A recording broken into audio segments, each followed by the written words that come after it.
नमस्कार, आप सभी का मेरे YouTube चैनल पर हार्दिक स्वागत है। आज के इस वीडियो में हम सुनेंगे माता संतोषी की व्रत कथा। तो आइए चलिए रसपान करते हैं माँ संतोषी के कथा की। पौराणिक कथा के अनुसार एक बुढ़िया थी, उसका एक पुत्र था। बुढ़िया पुत्र के विवाह के बाद बहू से घर के सारा काम करवाती थी, परंतु उसे ठीक से खाना नहीं देती थी। यह सब लड़का देखता पर माँ से कुछ भी नहीं कह पाता। बहू दिन भर काम में लगी रहती थी, उबले थापती, रोटी रसोई करती, बर्तन साफ करती, कपड़े धोती और इसी में उसका सारा समय बीत जाता। काफ़ी सोच विचार एक दिन लड़का माँ से बोला, माँ मैं परदेश जा रहा हूँ। माँ को बेटे की बात पसंद आ गई तथा उसे जाने की आज्ञा दे दी। इसके बाद वह अपनी पत्नी के पास जाकर बोला, मैं परदेश जा रहा हूँ, अपनी कुछ निशानी दे दो। बहू बोली, मेरे पास तो निशानी देने योग्य कुछ भी नहीं है। यह कहकर वह पति के चरणों में गिरकर रोने लगी। इससे पति के जूते पर गोबर से सने हाथ के छाप बन गई। पुत्र के जाने के बाद सास के अत्याचार बढ़ गए। एक दिन बहू दुखी हो मंदिर गई। वहाँ उसने देखा कि बहुत स्त्रियां पूजा कर रही थी। उसने स्त्रियों से व्रत के बारे में जानकारी ली तो वह बोली कि हम संतोषी माता का व्रत कर रहे हैं, इससे सभी प्रकार के कष्ट का नाश हो जाता है। स्त्रियों ने बताया शुक्रवार को नहा धोकर एक लोटे में शुद्ध जल ले गुड़ चने का प्रसाद लेना तथा सच्चे मन से माँ का पूजन करना चाहिए। उस दिन खटाई भूल कर भी मत खाना और ना ही किसी को देना। एक वक्त भोजन करना। व्रत विधि सुनकर अब वह प्रति शुक्रवार को संयम से व्रत करने लगी। माता की कृपा से कुछ दिनों के बाद पति का पत्र आया। कुछ दिनों बाद पैसे भी आ गया। उसने प्रसन्न मन से फिर व्रत किया तथा मंदिर में जा अन्य स्त्रियों से बोली, संतोषी माँ की कृपा से हमें पति का पत्र तथा रुपया आया है। अन्य सभी स्त्रियां भी श्रद्धा से व्रत करने लगी। बहू ने कहा, हे माँ, जब मेरा पति घर आ जाएगा तो मैं तुम्हारी व्रत का उद्यापन करूँगी।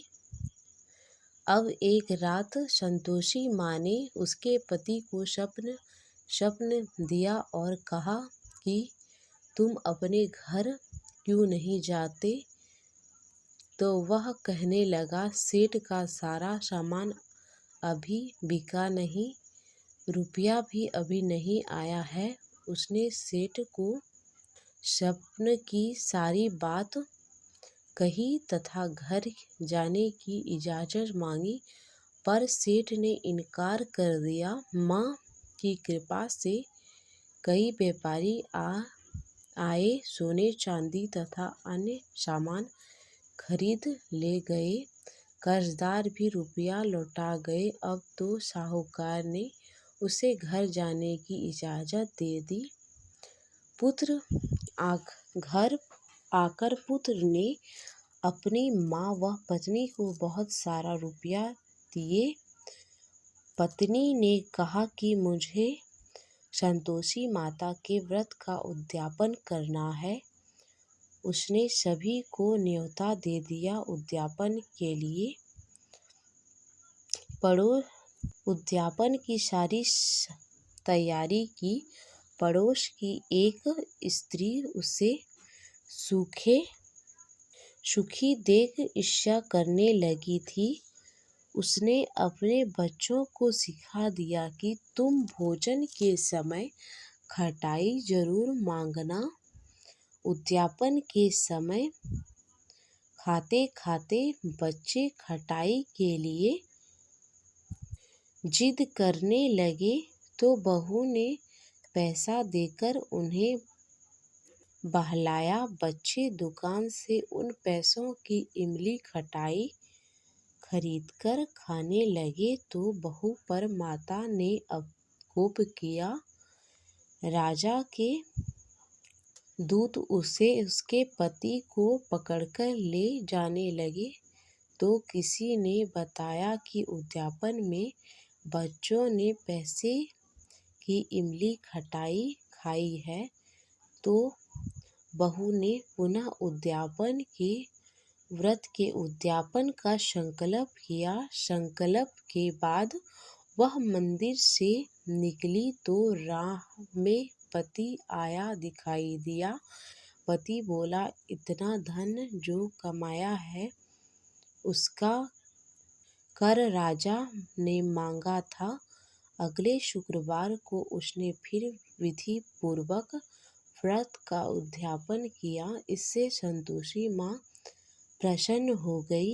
9वें माह बाद चांद सा सुंदर पुत्र हुआ। अब सास, बहू तथा बेटा माँ की कृपा से आनंद से रहने लगे। इस प्रकार जो भी मनुष्य माता संतोषी की कथा कहता है, सुनता है या हुंकार भरता है, उसकी सारी मनोकामनाएं माँ संतोषी पूर्ण करती है। अगर आपको यह कथा अच्छी लगी हो तो मेरे चैनल को सब्सक्राइब करें और वीडियो को लाइक करना ना भूलें और कमेंट में माँ संतोषी की जय लिखें। धन्यवाद।